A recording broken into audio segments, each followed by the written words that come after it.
Girls go crazy. And ladies, I'm gonna tell you right now, if a pretty man is your thing, if a gorgeous GQ guy is what you want, then by all means, go for it. But I'm gonna let you know right now, in the long run, a pretty man is gonna do nothing but lie to you, cheat on you, and break your heart. That's why, ladies, you need to start giving guys like me a chance.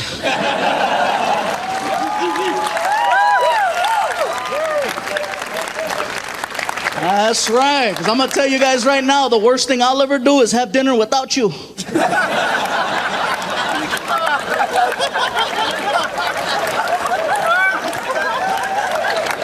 Oh, man. And everybody...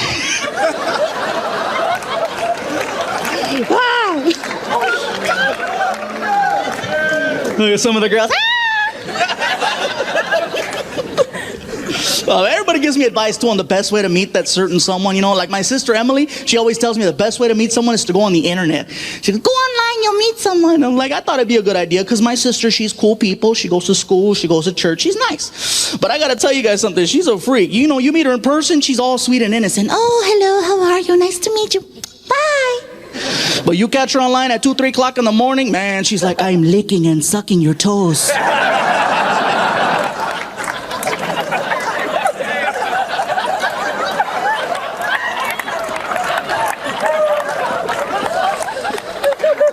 Ooh, do you like it? Now see, that's scary. It is, because I had no idea she was online. I was like, yeah, I like it.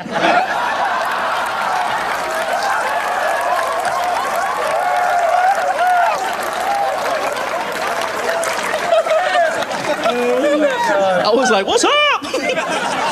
I see my sister the next day. She's like, I met someone. I said, me too. Check it out. I got some sandals. What's up? But you guys have to be careful. If you're going to meet people on the internet, be careful. Because you don't know what you're going to get. You don't. I went on a blind date with a girl who was half Sasquatch, half Chupacabra. Yes, some of the white people, Chupa what? It's like Bigfoot, only smaller. Like cousins, you know?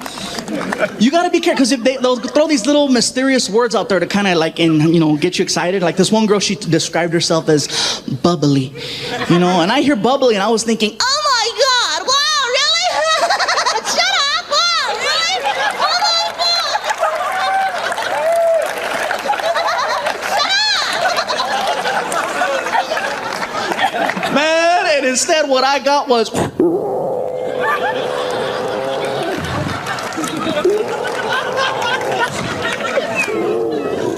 And I'm standing there. You have to be careful. And I said, you know what? Okay, maybe it's my bad luck. It couldn't possibly happen to me 3 times, right? So I gave it another shot. I went on another blind date with a girl who said she was a sexy Latina. I was excited. What's up? I get to her house, you guys. She was not Latina. Oh, no. She was black. Now, I didn't have a problem with her being black, but she specifically wrote out, I'm Latina. So I called her on it, right? I said, hey, girl, before we go any further, didn't you say that you were Latina? You know what she told me? She got mad. She was like, boo, I am Latina. Shoot, that's my name.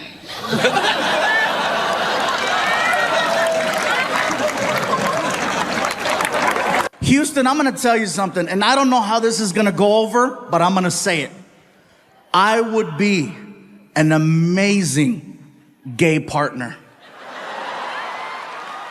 I would, all the way up until that one part, but even then. Have you ever driven a Lexus? Those are nice. Sometimes you got to take one for your own team. I'm just saying.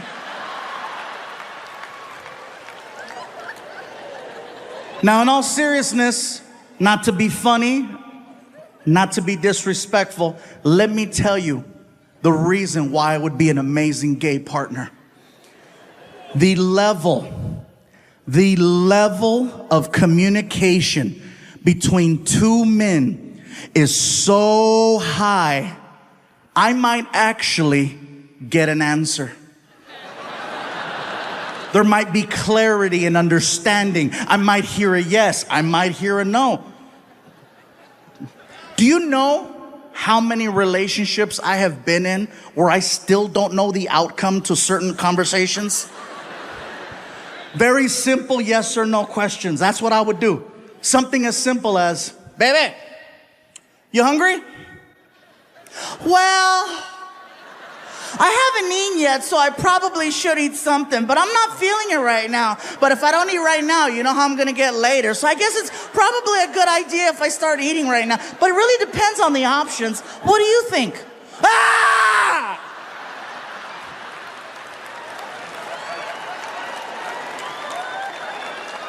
What about this one? Baby, where would you like to eat? You hear all the guys? Yeah. Finally! I'm not alone! Everybody's pointing at somebody right now. Guys, am I right? This has to be, you would think that this is the safest question in the world to ask, but it's not. Well, just pick something. You know me, I'm go with the flow. Whatever you decide is okay with me. You know me already, just pick something. All right, we're going to Burger King. I don't like Burger King.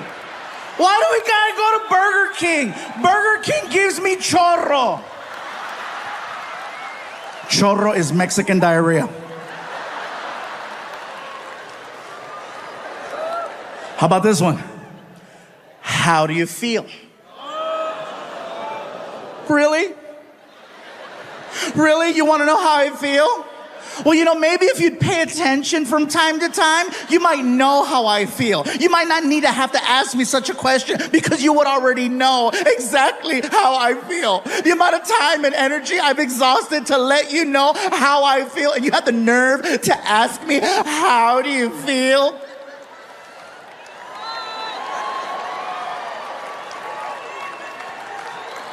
Now imagine the exact same conversation between me and Mr. Lexus.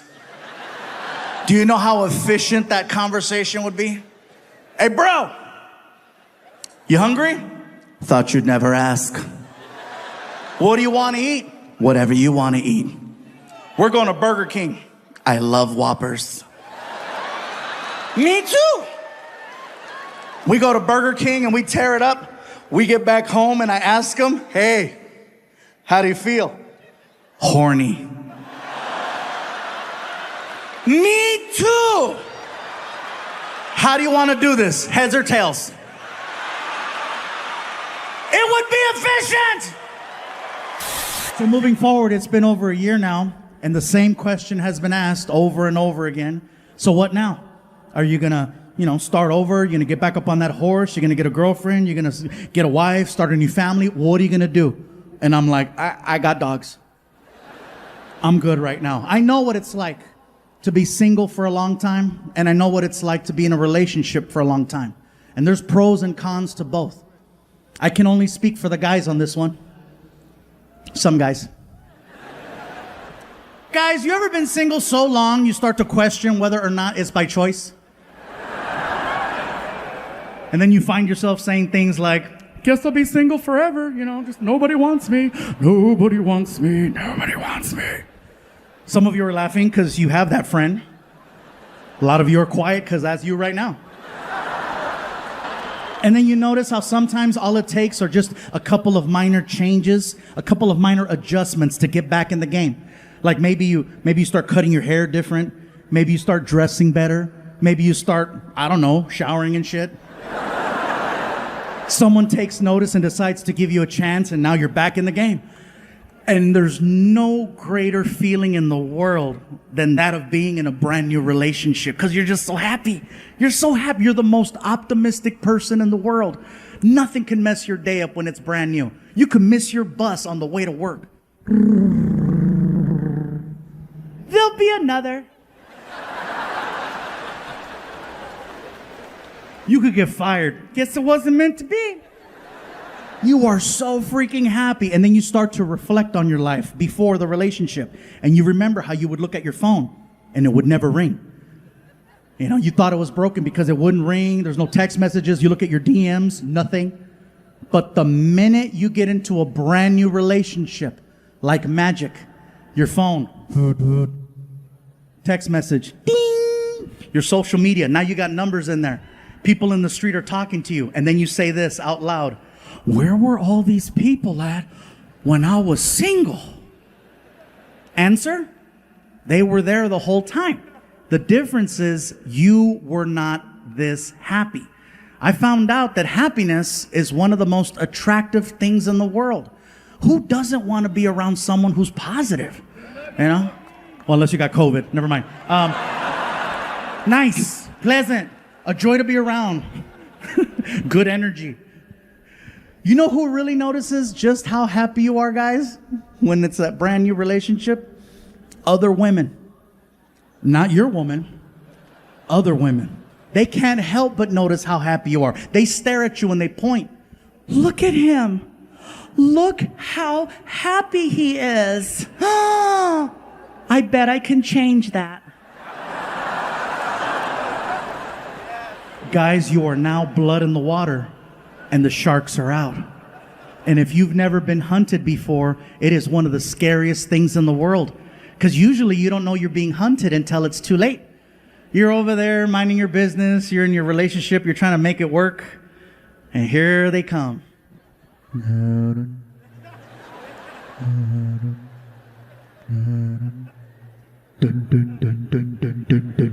Before you know it, it's too late. She's got a hold of you, and she has you pinned down in the back seat of a car. And she's hitting you. She's hitting you with a baby shark doo doo doo doo doo, baby shark doo doo doo doo doo, baby shark doo doo doo doo doo, baby shark. You will never look at that song the same way again. You're welcome. I'm a dork too. I don't know how to talk to women. And this guy always comes, hello. Girls go crazy. And ladies, I'm gonna tell you right now, if a pretty man is your thing, if a gorgeous GQ guy is what you want, then by all means, go for it. But I'm gonna let you know right now, in the long run, a pretty man is gonna do nothing but lie to you, cheat on you, and break your heart. That's why, ladies, you need to start giving guys like me a chance.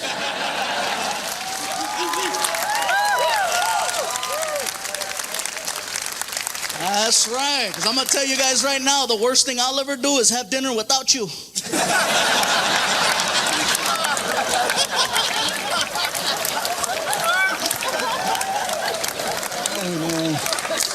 And everybody,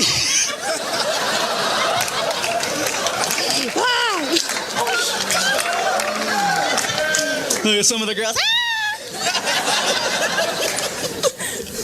Everybody gives me advice too on the best way to meet that certain someone. You know, like my sister Emily, she always tells me the best way to meet someone is to go on the internet. She goes, go online, you'll meet someone. I'm like, I thought it'd be a good idea because my sister, she's cool people. She goes to school, she goes to church, she's nice. But I gotta tell you guys something, she's a freak. You know, you meet her in person, she's all sweet and innocent. Oh, hello, how are you? Nice to meet you.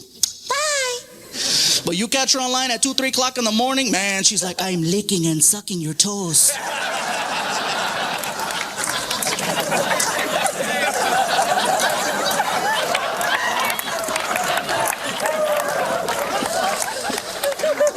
Ooh, do you like it? Now see, that's scary. It is, because I had no idea she was online. I was like, yeah, I like it.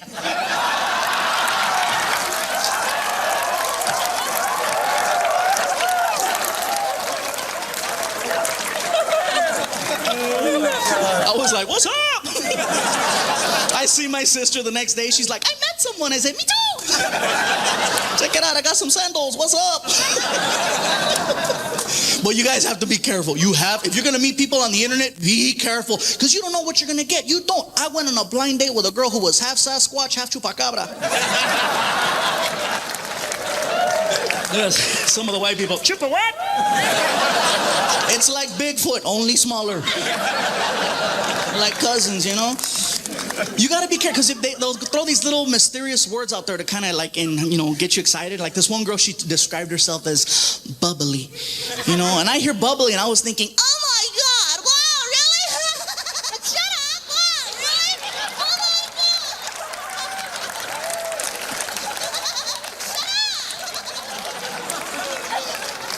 God. Man, and instead what I got was...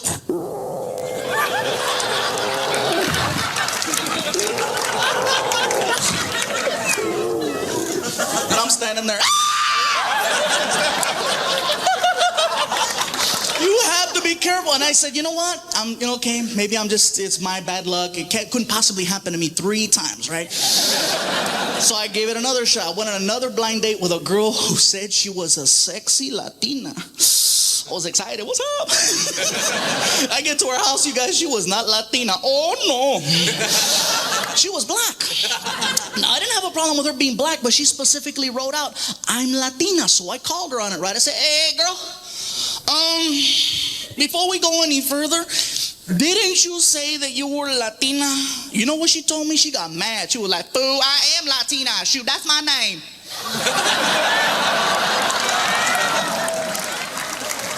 Found out that Frankie is very sensitive about his mom.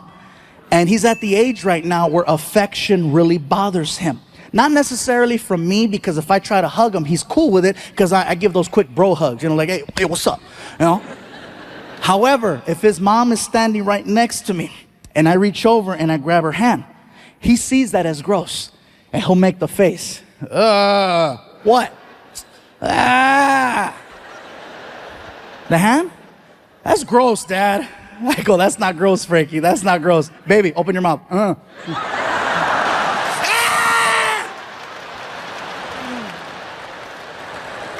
That's his weak spot, and I go for it every single time. One day I was ironing one of my shirts that I was gonna put on, right? I'm ironing the shirt and I'm talking to him about his grades. As I'm talking to him about his grades, there's a car driving in front of the house, and the stereo was really loud, and you could feel the bass. So I started dancing. Oh yeah. Frankie starts laughing, right? And it felt good. I was making my son laugh. But then he starts pointing.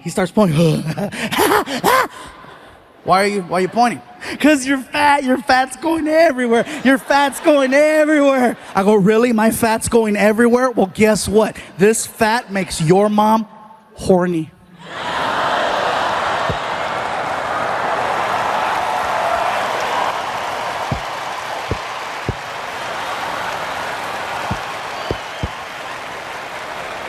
And he's like, ah!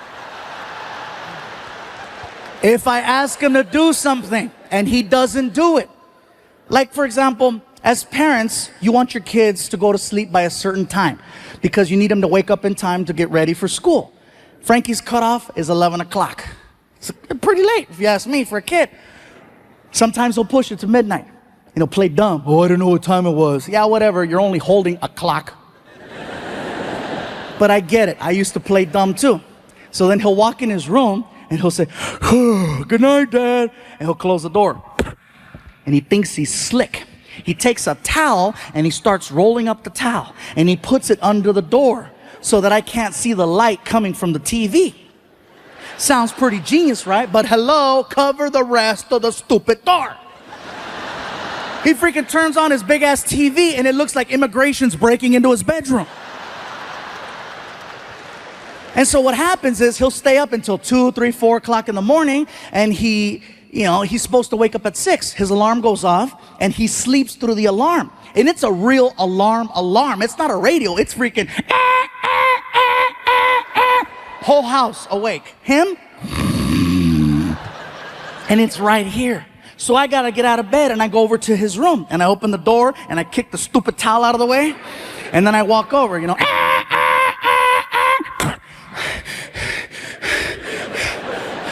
and I yell, Frankie! Frankie! Nothing. So I shake him. Frankie, wake up! You know what happens when I shake my son in the morning? It makes him eat in his sleep. That's what happens. I shake him and he does this. Nom, nom, nom, nom.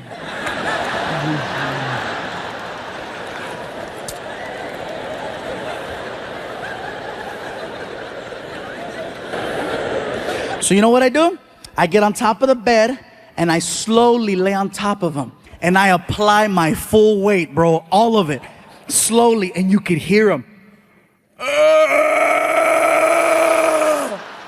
God! Oh God! You're too big! You're too big! And then I wish you all know right now that there are things about me that you don't know that you're gonna find out sooner than later. So basically what I'm trying to do at this moment is do what my lawyer said and get ahead of it. I offended someone whose name I should have never brought up. I offended a professional fighter. His name is Canelo.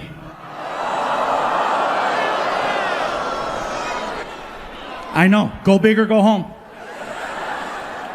If you are not familiar with who Canelo is, give me a few seconds to explain. Canelo is arguably one of the best fighters in the world. Okay? You cannot miss him. He is, in fact, Mexican, but he does not look traditional. Canelo is, in fact, the whitest Mexican on earth. He's super white. He's so white, he's redhead. Canelo is a redheaded white Mexican fighter. He is so white, even Donald Trump was like, you can come. Super white. But then he opens his mouth and you realize, oh, Canelo, He's not local. So here's how I got in trouble. A comedy friend of mine by the name of Ron White reached out to me. And Ron White invited me to be part of his Tribute to the Troops comedy show for the Nashville Network. And I told Ron, I said, Ron, I'd love to do the show. Anything for the troops, let's do this. So the show taped in Vegas. And it's a couple other comics plus myself. And Ron White's the host. He brings me up on stage and I figure I'm only doing 10 minutes, okay?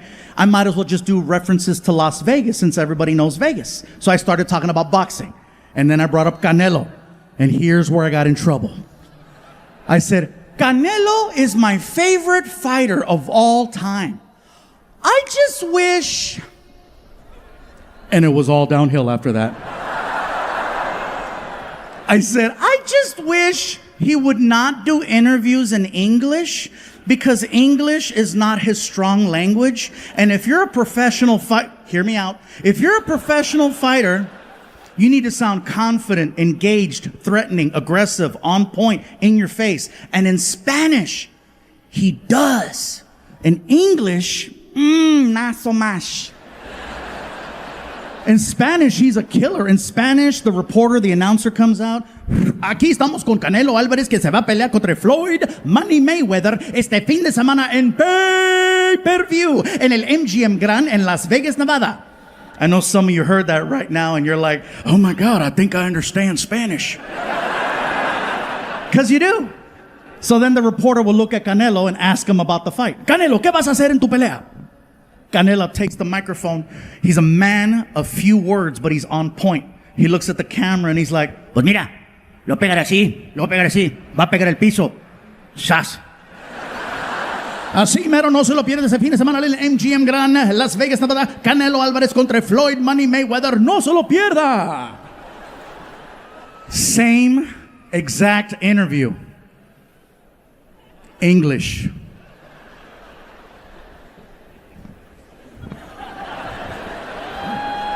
I'm standing here alongside Mexican superstar Saul Canelo Alvarez, who's going to be facing Floyd Money Mayweather this weekend on pay-per-view. Canelo, what is your strategy and your plan of attack going into this weekend's fight against such a technical opponent, if you will? A man who has single-handedly redefined the sport of boxing. What is your plan of attack going into the fight?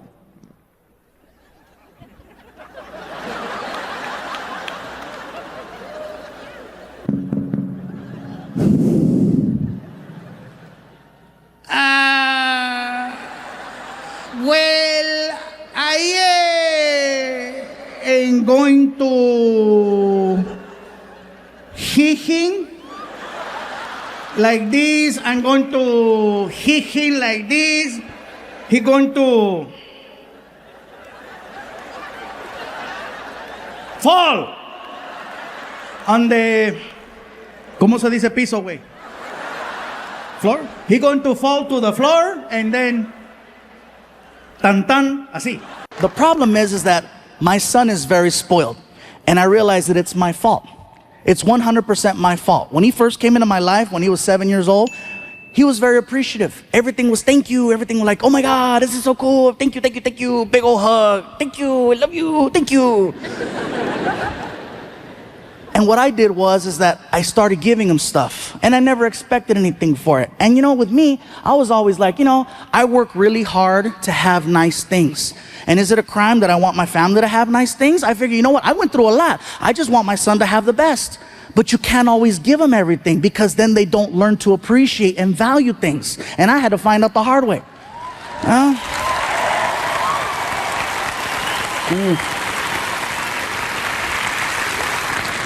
It takes a lot for me to tell you guys that, by the way. This is freaking messed up. My girl pointed it out. She goes, "You're messing up." I go, "What am I doing wrong?" She goes, "You don't let them earn anything. You don't let them try. You don't let them make an attempt to try to work towards something." So of course he doesn't appreciate things. And it was very evident last month. Birthday time. I bought him a pair of Jordans. Not just a regular pair of Jordans, they were a special collector's edition pair of Jordans. The kind of Jordans where people wait in line the night before just so they can buy these shoes, except I didn't, because I got the hookup. Yeah. They were really nice shoes, $180 pair of shoes. And yeah, hey, a lot of jokes. So I didn't even wrap them. Okay, I put them on the box, and I waited for him to walk in the room. And I'm standing there, and he walks in. I go, "Happy birthday!" And he sees the shoes. He looks at the shoes, and all he says is, "Cool." That's it. Cool. Sometimes I'll get lucky. He'll say it twice. Cuckoo. And then he walks around to see what other presents there are. And I told his mom, "Did you see that? Did you see?" "Don't get mad. I told you, you don't let him earn anything." Now that's why he acts that way. He expects things. I'm like, oh. And I want to get upset, but she's absolutely right. He's at the point now of spoiled where he walks up to me and he goes, "Dad, I'm really bored with my Nintendo Wii. Can I give it to my friend Angel?" I go, "What did you just say?" "I'm bored with my Nintendo Wii. Can I give it away?" I go, "Is it broken?" "No." "How long have you had it?" "Woo, for like 4 years." I go, "How many games do you have for the Nintendo Wii?" "Like 300. I could feel you judging me over there. I felt that. Oh, you're judging me right now. I could feel it. She's over there. She's like, "This is some Dr. Phil shit right here. He really messed him up." I heard you. Let me just, for the record, let me set this straight, okay? I did not buy my son 300 games. Here's what happened. I have a friend who's a computer hacker. And for $75, he put 300 games on my son's hard drive. Yes, I have money, but I'm still ghetto.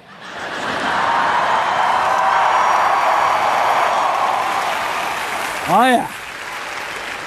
So I tell Frankie, "Do you realize how lucky you are?" And then he rolls his eyes. "Oh, lucky." I go, "Yeah, dude, you are." I says, "You got a Nintendo Wii that works. You've had it for 4 years, and it still works. If something happens to it, I can take it back to the store, get you a new one, because I got a warranty that'll last you another 4 years." "Why is that a big deal?" "Because when I was your age, I had a Nintendo." "Wii?" "No." Frankie, in 1987, I had a thing called a Nintendo Entertainment System, okay? Nintendo Entertainment System. It didn't last 4 years. It lasts 90 days. 90 days is what it took for you to hit power and start seeing a flashing red screen. You know the flashing red screen where you have to look at the ground or look away, or you have a seizure right then and there? Oh, yeah. And then what you had to do is you had to flip the Nintendo over, and there was a silver sticker with an 800 number on it. And you call the 800 number, and they put you in contact with someone in Japan who made you feel like a pendejo. Oh, yeah, he made you feel stupid. You call him up, and he's like, "It costs $250 to repair Nintendo. $250 to fix it, but it's $150 for a brand new one."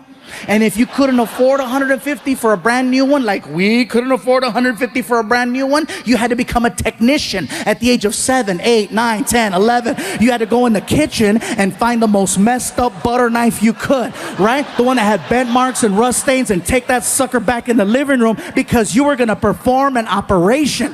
You were going to perform an operation and bring that Nintendo back to life.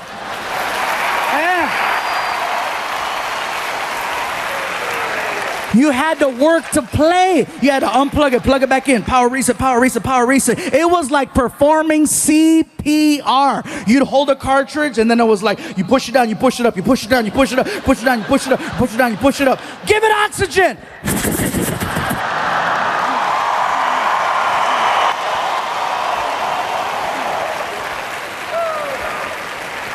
And if you were lucky, you'd hear the magical sound. Dun, dun, dun, dun, dun, dun. It's alive! It's alive! You were more happy about making your game work than actually playing it back in the day. Frankie will never know about having to repair his game system in order to play it. He'll never have to deal with the cartridge. He barely has to touch the disc. Most of the games now, you stream it through Wi-Fi. And if the Wi-Fi is messing up, you're not gonna fix Wi-Fi the same way you'd fix an old school Nintendo cartridge. That doesn't work. Wi-Fi's out. Hold on. Try it again. You can't touch Wi-Fi.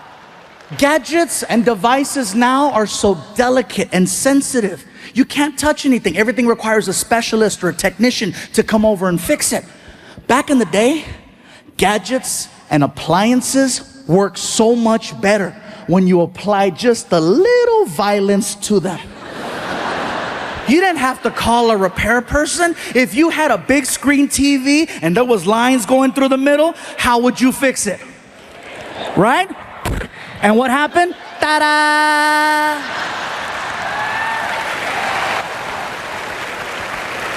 Let you try that method tonight on a flat screen and see what happens.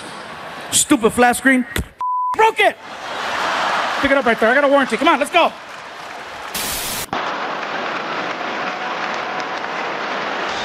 And for them,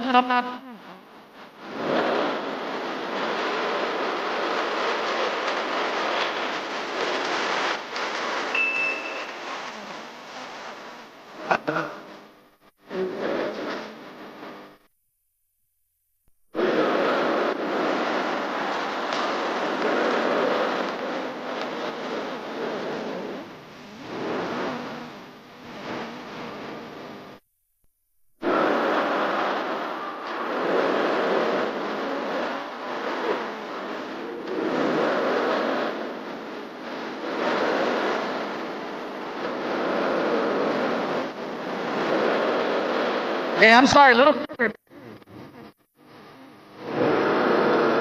As far as, you know.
For me, it was cool. You know, people walking by.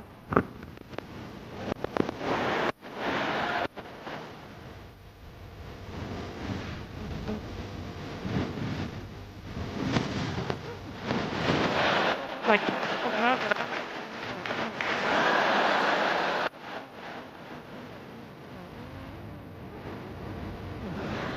these are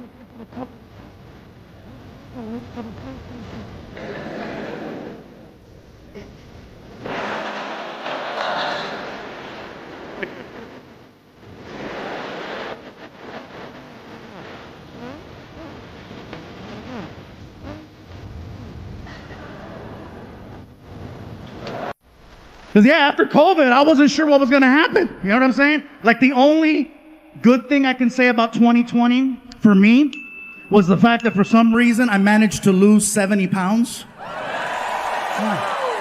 Thank you. Yeah, I lost 70 pounds. People ask me, what's your secret? I said, it's no secret. They closed all the goddamn restaurants. That's a secret. I didn't know how to cook. That was the secret. It was me at home with a Foreman grill making weenies. But yeah, we were on tour in Kalamazoo, Michigan when we got the news that we had to go home. And then we came home and we all turned on our TVs and we watched them lie to us. I'm not trying to be a conspiracy person, but they told us, remember? It's only going to be 2 weeks. That's it. They told us 2 weeks. All right? Ladies and gentlemen, we just like to ask that you go home for 2 weeks. Be with your loved ones. Be with your family. Just 2 weeks while we figure things out. Dr. Anthony Fauci has given us some new information to go by. Just 2 weeks. That's all we need. Just 2 weeks. And I apologize for using the same stereotypical old white voice. But that's the one that they used. Because that's the one we listen to in a time of crisis. It couldn't be any other voice. It couldn't be, no, hombre, cállate, shut up, mira. No más 2 weeks, okay? No más tú. You're gonna go home con tu mamá y tu papá. And if COVID come to the house, you tell COVID, hey, no está aquí, güey. Come back another time, it's okay. Just 2 weeks. It couldn't be any other voice. It couldn't be, I tell you what, this is what you're gonna do, goddammit. You're gonna take your ass home, you're gonna hunker down. You're gonna hunker down, and if COVID shows up at your front door, get her done right there to the face. Okay, that's what you're gonna do. Just 2 weeks. It couldn't be any other voice. It couldn't be, all right, listen up, okay, this is what's gonna happen. You're gonna go home, you're gonna be with your family and them, right? And if, oh, you don't wanna laugh at the black voice, huh? Whatever, that's your guilt, not my guilt. I'm fine. But yeah, just 2 weeks. That's what they told us. 2 weeks. And 2 weeks turned into 2 months, turned into half a year, turned into a year plus. And little by little, they told us who was most at risk for COVID-19. Come to find out, it's people over 45. Okay? People who are overweight. Here we go. Diabetics, no chingas, really? Most at risk, Latinos and African Americans. Bye, Felicia.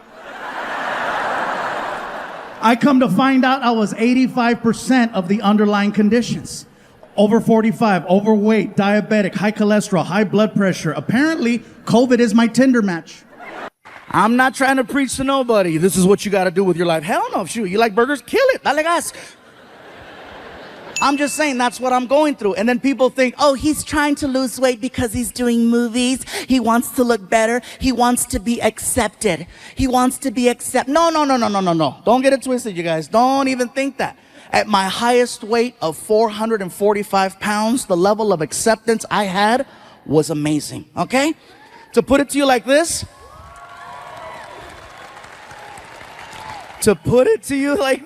at 445 pounds, there was women throwing themselves at me. At 445 pounds, there was men. Oh, in Bay Area, let me tell you something about gay men. I know you're in here. I saw the line. I'm going to tell you something about gay men. Gay men are very creative, they're very persistent, and they're very opportunistic when they want to achieve the mission.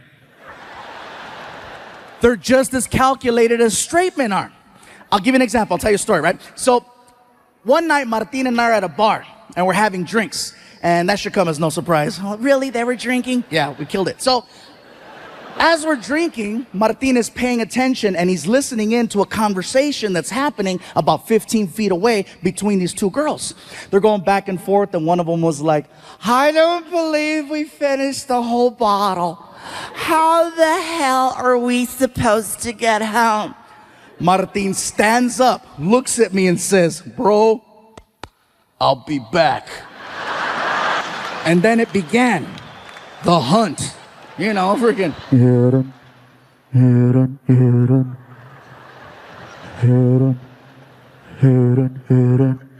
Gay men are the exact same way. They listen, they focus, they pay attention. They wait for one of the cows to get away from the rest of the herd so they can corner it and strike. 4 hours later, Martin and I are at the bar, and I'm 16 shots of tequila in. Oh yeah, and I feel fantastic. And I tell Martin, bro, I don't remember the last time I had this many shots of tequila. And Martin goes, bro, you're crazy, Fluffy. You're crazy. Wait right here. I gotta pee. And so he leaves to the restroom, and I'm leaning against the bar. The bar is the only thing keeping me standing. And from across the room, this guy stands up, looks at his friends, and says, I'll be back.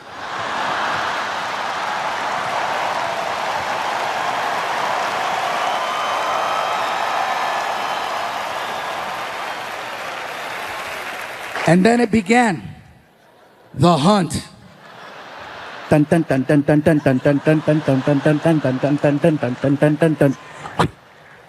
And he gets in my face and he tells me, I just have to say, I am such a huge fan of yours. Oh my God.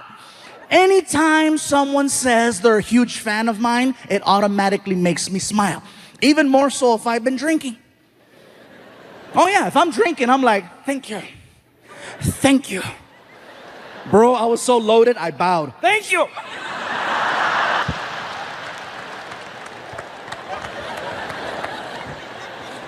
The guy puts his hand on my shoulder and he says, I just have to say, you have gotten me through some difficult time. And he stops talking and he squeezes and he goes, oh my God. Do you work out? I was so drunk, I said, a little. You're the first person to notice. And he's like, oh, you can totally tell. And he squeezed again. And I said, I'm sorry, am I overstepping? No, bro, you don't understand. I'm stressed out. That felt pretty good. Want me to rub both your shoulders and your back and scratch it? Because I will. Oh, whoa. Hey, go for it. He grabs me by the shoulders, you guys. He grabs me by the shoulders and he turns me around. Now I'm facing the bartender, and the bartender is trying to warn me. The bartender's like, hello. This next thing I'm going to say is in no way, shape, or form political. So please don't take it that way. The vaccine. Look at some of you. Oh, here we go. Here we go. I knew it. I knew it was coming. I knew it. Look at him. He's got booster written all over him. Look at him. I'm not here to tell you what to do with your bodies. I'm just here to share a story. I got vaccinated, okay? And I'm not saying it to get approval. I'm just telling you because, you know, hey, look, I was 85% of the underlying conditions.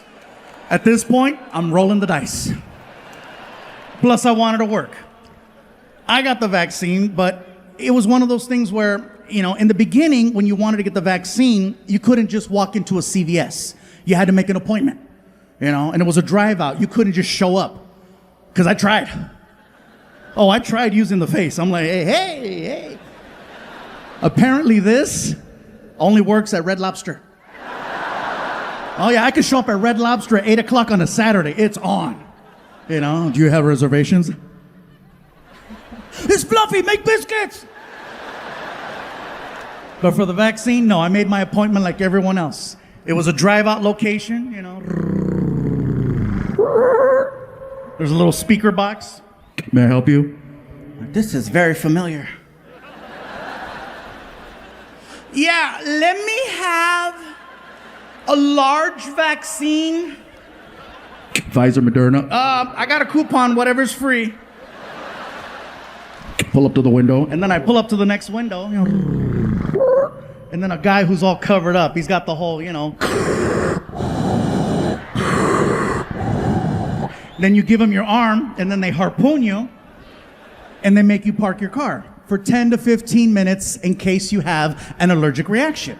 So I'm sitting in the car, and I got the radio going and the AC going, and I glance over, and I notice that there's people there protesting. And that's fine. Protesting is a right, and I'm all for it, okay? My problem is when protesters leave the sidewalk and get right in your face. So here's what happened. I glance over, I see the protesters, and I locked eyes with one of them.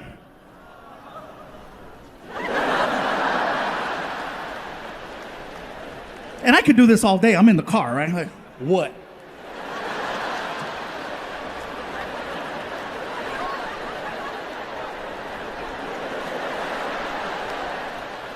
The lady who I'm looking at all of a sudden starts walking towards me, and I'm like, shit. She gets to my car and she starts going off on me. And I have never had a complete stranger go off on me for no reason at all. She gets to the car and she's like, "You are so stupid. You are so stupid. How could you get the vaccine? How could you get the vaccine? You have no idea what you just put inside your body, dumbass." I didn't know what to say. I was like, "Bitch, I eat chorizo."